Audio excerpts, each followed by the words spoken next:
Well, a habit is a redundant set of automatic, unconscious thoughts, behaviors, and emotions that's acquired through repetition. A habit is when you've done something so many times that your body now knows how to do it better than your mind.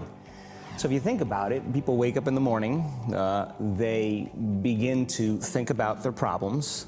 Those problems are circuits of memories in the brain.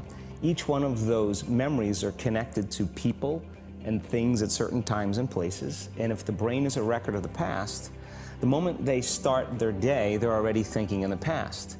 Each one of those memories has an emotion. Emotions are the end product of past experiences. So the moment they recall those memories of their problems, they all of a sudden feel unhappy, they feel sad, they feel pain. Now, how you think and how you feel creates your state of being. So the person's entire state of being when they start their day is in the past. So what does that mean? The familiar past will sooner or later be predictable future. So if you believe that your thoughts have something to do with your destiny, and you can't think greater than how you feel, or feelings have become the means of thinking, by very definition of emotions, you're thinking in the past. And for the most part, you're going to keep creating the same life.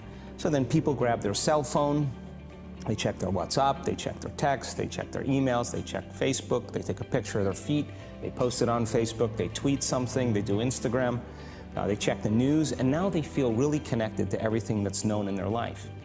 And then they go through a series of routine behaviors. They get out of bed on the same side, they go to the toilet, they get a cup of coffee, they take a shower, they get dressed, they drive to work the same way, they do the same things, they see the same people, they push the same emotional buttons, and that becomes the routine, and it becomes like a program. So now they've lost their free will to a program, and there's no unseen hand doing it to them. So when it comes time to change, the redundancy of that cycle becomes a subconscious program. So now 95% of who we are by the time we're 35 years old is a memorized set of behaviors, emotional reactions, unconscious habits, hardwired attitudes, beliefs, and perceptions that function like a computer program. So then a person can say with their 5% of their conscious mind, I want to be healthy, I want to be happy, I want to be free. But the body's on a whole different program. So then how do you begin to make those changes? Well, you have to get beyond the analytical mind, because what separates the conscious mind from the subconscious mind is the analytical mind. And that's where meditation comes in, because you can teach people through practice how to change their brainwaves, slow them down. And when they do that properly, they do enter the operating system where they can begin to make some really important changes. So most people then wait for crisis or trauma or disease or diagnosis. You know, they wait for loss, some tragedy to make up their mind to change. And my message is, why wait? And you can learn and change in a state of pain and suffering, or you can learn and change in a state of joy and inspiration. And I think right now, the cool thing is that people are waking up. That's really interesting, and where I found the deepest hooks into how powerful this can be for somebody is when you talk about trauma, and you've talked about how people experience a traumatic event, but they then basically rehearse it, and how that then has this knock-on effect. So what is that? Why do people find it so hard to get past trauma? The stronger the emotional reaction you have to some experience in your life, the higher the emotional quotient, the more you pay attention to the cause. And the moment the brain puts all of its attention on the cause, it takes a snapshot, and that's called a memory. So long-term memories are created from very highly emotional experiences. So what happens then is that people think neurologically within the circuitry of that experience, and they feel chemically within the boundaries of those emotions. And so when you have an emotional reaction to someone or something, most people think that they can't control their emotional reaction. Well, it turns out if you allow that emotional reaction, it's called a refractory period, to last for hours or days, that's called the mood. I say to someone, hey, well, what's up? You say, I'm in a mood. Well, why are you in a mood? Well, I had this thing happen to me 5 days ago, and I'm having one long emotional reaction. If you keep that same emotional reaction going on for weeks or months, that's called temperament. Why is he so bitter? I don't know, let's ask him. Why is he so bitter? Why are you bitter? Well, I had this thing happen to me 9 months ago. And if you keep that same emotional reaction going on for years on end, that's called a personality trait. And so learning how to shorten your refractory period of emotional reactions is really where the work starts. So then people, when they have an event, what they do is they keep recalling the event, because the emotions of stress hormones, the survival emotions, are saying pay attention to what happened because you want to be prepared if it happens again. Turns out most people spend 70% of their life living in survival and living in stress. So they're always anticipating the worst case scenario based on a past experience. And they're literally, out of the infinite potentials in the quantum field, they're selecting the worst possible outcome, and they're beginning to emotionally embrace it with fear. And they're conditioning their body into a state of fear. Do that enough times, body has a panic attack without you. You can't even predict it because it's programmed subconsciously. So then you say to the person, why are you this way? And they'll say, I am this way because of this event that happened to me 15 or 20 years ago. And what that means from a biological standpoint is that they haven't been able to change since that event. So then the emotions from the experience tend to give the body and the brain a rush of energy. So people become addicted to the rush of those emotions, and they use the problems and conditions in their life to reaffirm their limitation, so at least they can feel something. So now when it comes time to change, you say to the person, why are you this way? Well, every time they recall the event, they're producing the same chemistry in their brain and body as if the event is occurring, firing and wiring the same circuits and sending the same emotional signature to the body. Well, what's the relevance behind that? Well, your body is the unconscious mind. It doesn't know the difference between the experience that's creating the emotion and the emotion that you're creating by thought alone. So the body's believing it's living in the same past experience 24 hours a day, 7 days a week, 365 days a year. And so then when those emotions influence certain thoughts, and they do, and then those thoughts create the same emotions, and those same emotions influence the same thoughts, now the entire person's state of being is in the past.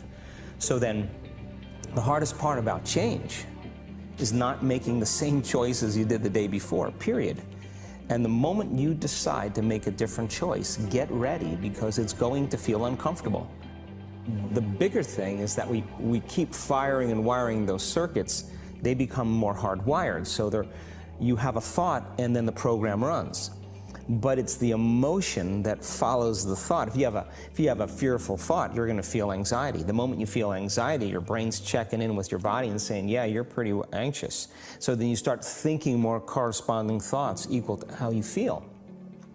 Well, the redundancy of that cycle conditions the body to become the mind. So now, when it comes time to change, a person steps into that river of change and they make a different choice, and all of a sudden, they don't feel the same way. So the body says, well, you've been doing this for 35 years. You're going to just stop suffering and stop feeling guilty and stop feeling shameful, and you're not going to complain or blame or make excuses or feel sorry for yourself. Well, the body's in the unknown. So the body says, I want to return back to familiar territory. So the body starts influencing the mind, and it says, start tomorrow. You're too much like your mother. You'll never change. This isn't going to work for you. This doesn't feel right. And so if you respond to that thought as if it's true, that same thought will lead to the same choice, which will lead to the same behavior, which will create the same experience, which will produce the same emotion. I want to talk about that notion of, give me a little more detail on what you mean by the body becomes the mind, or the unconscious mind. What do you mean by that exactly? Well, those are two different things. Your body is your unconscious mind. In a sense, if you're sitting down and you start thinking about some future worst case scenario that you're conjuring up in your mind, and you begin to feel the emotion of that event, your body doesn't know the difference between the event that's taking place in your world, outer world, and what you're creating by emotion or thought alone.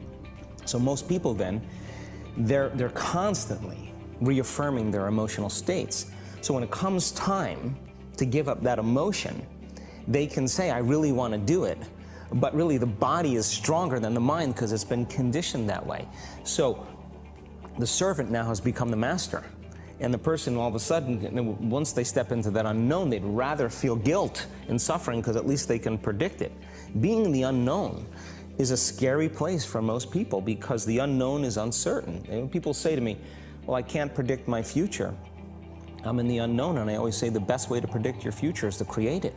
Not from the known, but from the unknown. What thoughts do you want to fire and wire in your brain? What behaviors do you want to demonstrate in one day? The act of rehearsing them mentally, closing your eyes, and rehearsing the action. The rehearsing the reaction of what you want, or the action? The action of what you want. By closing your eyes and mentally rehearsing some action. If you're truly present, the brain does not know the difference between what you're imaging and what you're experiencing in 3D world. So then you begin to install the neurological hardware in your brain to look like the event has already occurred. Now, your brain is no longer a record of the past. Now it's a map to the future. And if you keep doing it, priming it that way, the hardware becomes a software program. And who knows, you just may start acting like a happy person. And then I think the hardest part is to teach our body emotionally what the future will feel like ahead of the actual experience. So what does that mean? You can't wait for your success to feel empowered. You can't wait for your wealth to feel abundant.